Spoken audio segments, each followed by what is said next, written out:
This one's wife. Sister slugs it out. Hello, I'm H.G. Tudor. The family, of course, fits within the narcissist's fuel matrix. Parents, siblings, children, they're all non-intimate secondary sources. In some instances where incest occurs, then certain parties within the familial dynamic become intimate partners, although that is unusual. With regard to the non-intimate partners, there will be instances for certain narcissists that are struggling to get an intimate partner that a family member may well take on the role of non-intimate partner primary source. Thus, the narcissist moves back in with his parents, one of whom becomes the non-intimate partner primary source. Or it might be that a narcissist, on the breakup of a marriage, selects one of their children to be the non-intimate partner primary source. Family, whilst advantageous to a narcissist with regard to often being comparatively easy to control, being reliable providers of fuel, and often useful with regard to residual benefits in terms of being part of the facade by virtue of being part of the coterie, offering assistance to the narcissist without question. Blood is thicker than water after all. They therefore gain a number of residual benefits from being lent money, from being given lifts, for being provided with a roof over their head, so on and so forth. However, family can also present a problem to the narcissist because invariably it is the family that has been around the longest. It is comparatively easy for a narcissist to dismiss an ex as a bit of a nutter. People think, yes, they're hurt, the relationship ended, so they're bound to be bitter about it, and therefore their complaints about this person are just born not really out of reality, but out of the fact that they're hurt by the fact that the relationship has ended. I can see this person is quite the catch, and the other person is evidently sore because this person ended the relationship with them and they've lost someone who was attractive and fun and interesting. So I can see how they'd end up being bitter about it and saying all of these various things about the individual concerned. Accordingly, it can be comparatively easy for the narcissist to dismiss the genuine complaints of a former intimate partner primary source who is a victim by suggesting they're just jealous of the fact that they've lost me. They realised they got somebody brilliant, but they messed it up. They were the one abusing me. They react like they do now because, quite frankly, they're crackers. They've got a problem with drink. They've got a problem with drugs. And many people will often accept all of that, not really wanting to delve into the dirty laundry of a relationship that's fallen apart. But it can become more difficult for the narcissist to deal with a former supportive family member who has turned against the narcissist, because that former supportive member of the family has seen years of the bad behaviour of the narcissist. Less able to smear them with an axe to grind by virtue of, oh, it's a failed romantic relationship, the narcissist has to try and alienate that individual, suggesting that they have always had it in for the narcissist, that they have always been the nasty one. But this can often be more difficult and often results in a situation whereby the narcissist finds it more difficult to smear that family member. The family member is also able to explain to other third parties more about the way that person has behaved in the past, and can often do so in a manner where they produce additional evidence also, possibly filmed footage, emails, text messages, etc. that they've kept, that demonstrates that the narcissist is not the kind and hard-done-to person that they've portrayed themselves as, but rather a difficult and toxic individual. Thus, It is often the case that members of the family have what are commonly referred to as receipts, i.e. the evidence of the bad behaviour of the narcissist, which of course amounts to a significant threat to the narcissist's need for control. This therefore results in certain narcissists ostracizing those family members, isolating them, and suggesting that they've done something so horrible that the narcissist wants nothing to do with them ever again, that they have had to drop a relationship with them because of the abhorrent way that this family member has behaved. The family member often exhibits quite an indefatigable spirit with regard to trying to hold the narcissist to account, and this is certainly the case with this one's wife's half-sister, Samantha Markle, who has continued with her legal case notwithstanding the fact that it was dismissed recently.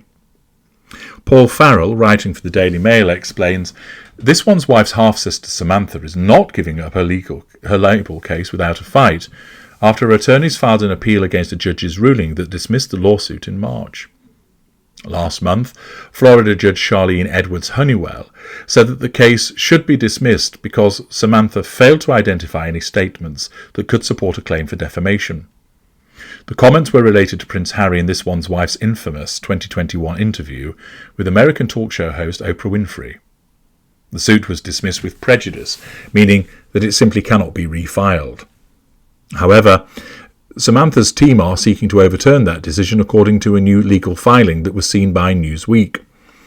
Notice is hereby given that the plaintiff, Samantha M. Markle, by and through her undersigned counsel, appeals to the United States Courts of Appeals for the 11th Circuit from the order granting defendants, this one's wife, the Duchess of Sussex, motion to dismiss entered by the Honourable Charlene Edwards Honeywell on March 12, 2024, the document reads. The March decision spared this one's wife, 42, from a trial which was set to take place at the court in Tampa in November. Samantha, 59, has been seeking at least $75,000 for defamation and defamation by implication for this one's wife suggesting to Oprah that she grew up as an only child.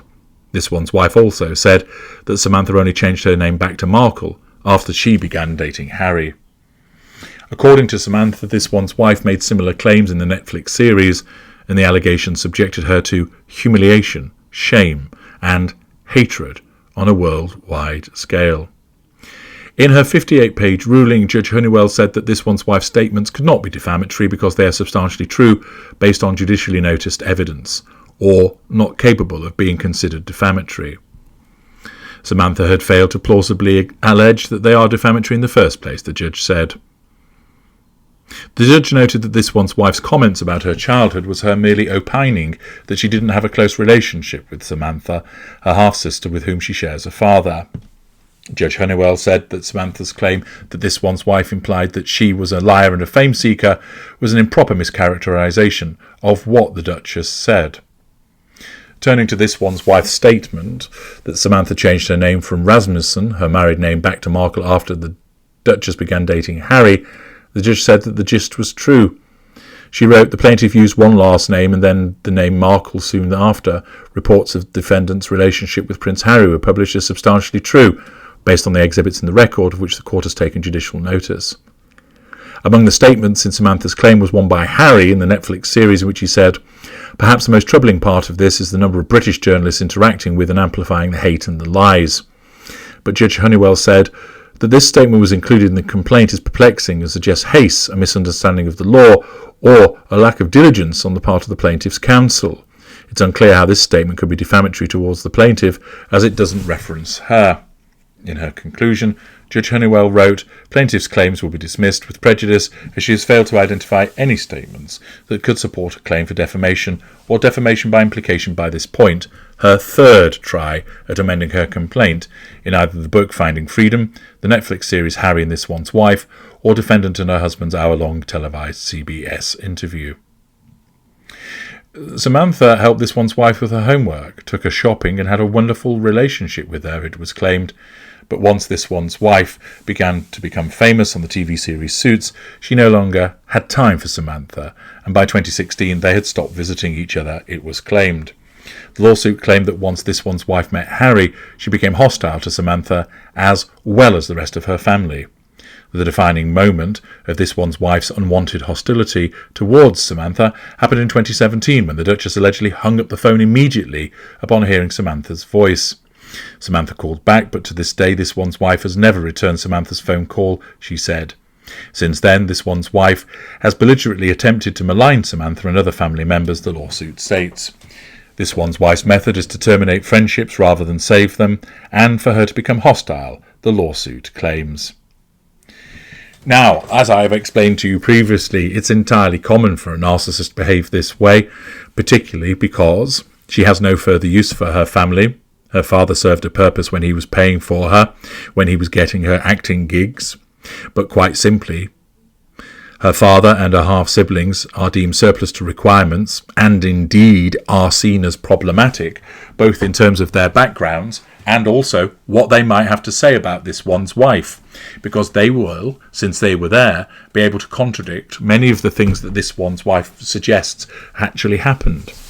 They have the information and the evidence, and that's problematic to this one's wife. Accordingly, as a consequence, this one's wife would seek to cut them off. Whether this, of course, is actionable is another matter altogether, but her behaviours surrounding Samantha Markle, Thomas Markle Jr. and Thomas Markle Sr. are entirely commensurate with the behaviour of a narcissist that believes that she has attained a greater status, one who has shifted to a different stratum and has no further need to maintain ties with her family. Remember, she has no emotional empathy, so she doesn't care about her family. She has no sense of obligation with regard to looking out for them, looking after them, maintaining contact with them. Her family are only of interest to her to the extent that they serve a purpose. And now, they not only don't serve a purpose for her, she can get better fuel elsewhere, better character traits and residual benefits elsewhere, they also amount to a threat to control because they're able to actually tell the world about what this one's wife was really like, how she really grew up, and to contradict many of the revisions of history that she has put forward. Accordingly, this one's wife's narcissism wants to ensure she has nothing at all to do with them, hence why she is disengaged. But Samantha Markle isn't taking it lying down. She continues to be a thorn in the side of this one's wife.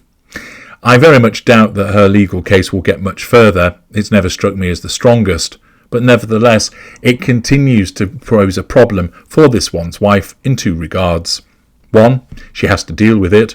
Two, it means that the Markle family don't disappear and the world is reminded of the way that she has ostracised them, continuing to paint her in a poor light. I'm H.G. Tudor. Thank you for listening.